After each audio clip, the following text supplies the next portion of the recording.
Well, tonight there's going to be a Kristian Stanfill concert. It's going to be at the Lyric at 8, and it's going to be really awesome. Kristian Stanfill is a Christian musician who's out of Atlanta, Georgia. It's actually going to be his 4th time to come to Oxford.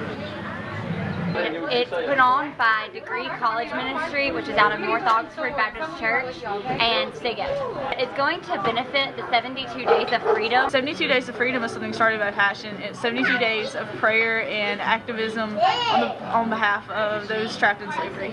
It's going to end slavery around the world because right now there are more than 27 million people in slavery. And so tonight it's going to 3 specific organizations that are going to help release people from slavery.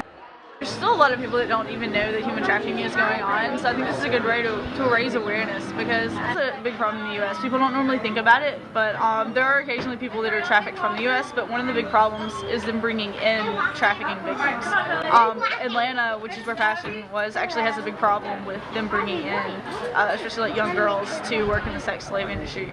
Honestly, I had no clue what was going on anywhere. I didn't know there were slaves. I thought that was all over with, in the 1800s.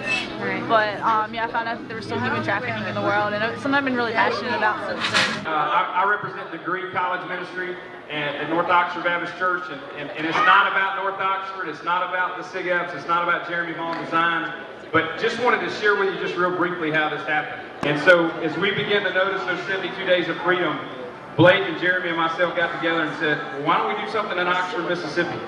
And so we began a movement, and some of you have heard me say this, but a movement is not a movement unless people are moving it. And you guys are here tonight to help us move this movement. The screen says, join the fight. And I'm not sure if you're familiar with what that fight looks like, but there's 27 million slaves in the world today. And I just want you to know, because your presence being here tonight, you decided to join the fight. And we want the 27 million all around the world that don't have a voice to know that in Oxford, Mississippi, they got a voice.